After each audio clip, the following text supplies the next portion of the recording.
कक्षा 10 के बच्चे ध्यान देंगे। आपको भी हम जो साहित्य की निर्धारित पाठ्य पुस्तक है उसका अध्ययन नहीं करवा रहे हैं, लेकिन व्याकरण का अध्ययन आप बराबर कर रहे हैं।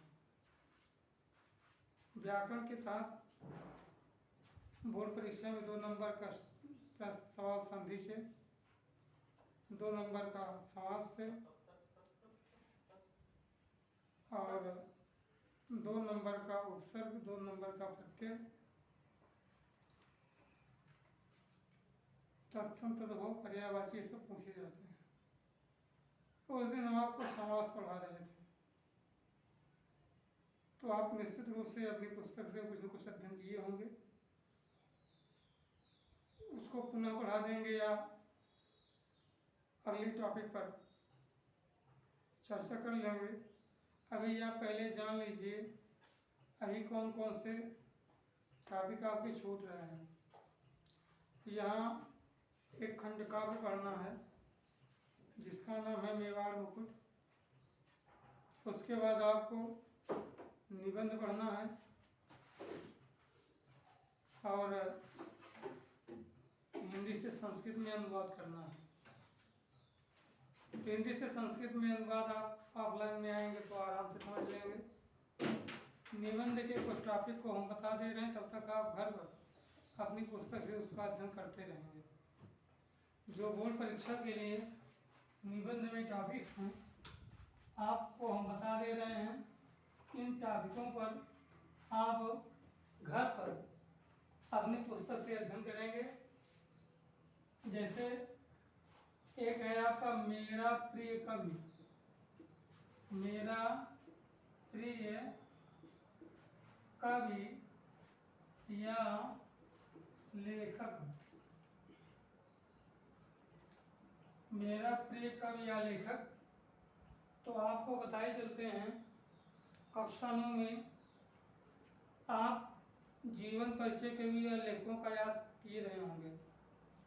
जैसे कक्षा 9 में कबीरदास का आपने याद किया होगा या प्रेमचंद का याद किए रहे होंगे, कबीरदास जी का, मीराबाई का, भारतेंदु हरिश्चंद्र जी का, सूर्यकांत पाठक निराला जी का, और प्रताप गद्य के अंतर्गत प्रताप नारायण मिश्र जी का, धर्मवीर भारती जी का, मुंशी प्रेमचंद का, ये सब आपने पढ़ा होगा।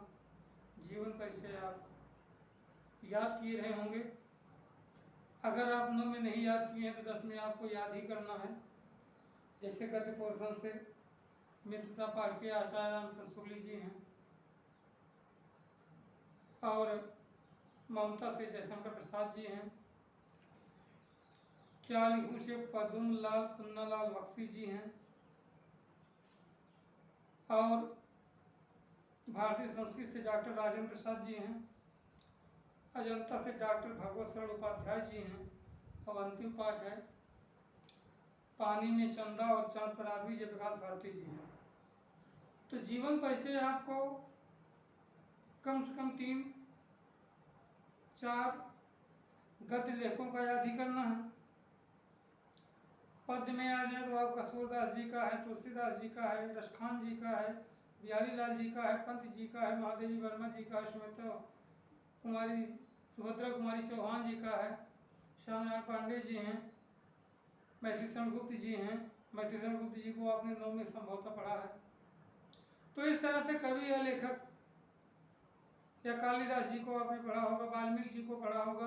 तो कहने का तात्पर्य है कि इस निबंध के अंतर्गत किसी एक कवि या लेखक की जीवनी, उनका साहित्यिक योगदान, भाषा शैली, कला पक्ष, भाव पक्ष इत्यादि चीज़ों को आप पुस्तक से पढ़े होंगे या पढ़ेंगे।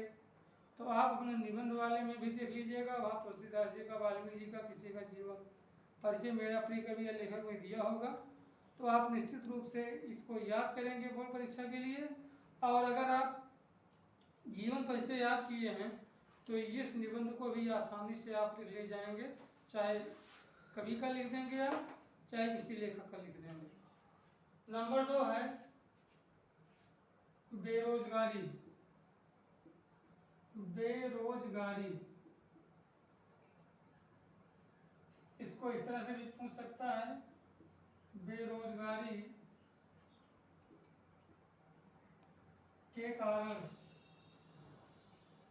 व निवारण के उपाय। बेरोजगारी के कारण व निवारण के उपाय, मतलब इसको जब आप लिखेंगे, बेरोजगारी का अर्थ क्या होता है, बेरोजगारी के कारण क्या है, अब किन संसाधनों से, किन युक्तियों से हम बेरोजगारी को दूर कर सकते हैं, ये भी शीर्षक आपकी पुस्तक में होगा। भारत में बेरोजगारी बहुत ज़्यादा है। सरकार संसाधन जितना उपलब्ध कराती है उस अनुसार यहाँ जनसंख्या में वृद्धि होती है, जिसके कारण बेरोजगारी बढ़ी रहती है। समाज में अराजकता, भ्रष्टाचार, भाई भतीजावाद, क्षेत्रवाद, भाषावाद, ये सब चीज़ें बेरोजगारी से उत्पन्न हो रही हैं। आप पुस्तक में इसका अध्ययन करेंगे। अगला है पर्यावरण।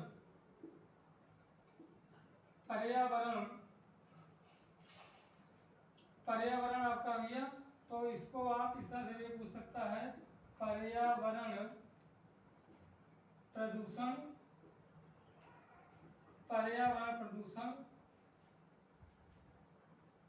के कारण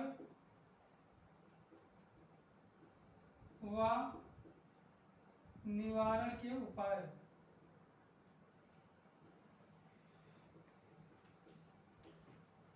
आप जानते हैं पर्यावरण दो शब्दों से मिलकर बना है, परिधन, आवरण। परि माने चारों ओर से, आवरण माने ढका हुआ।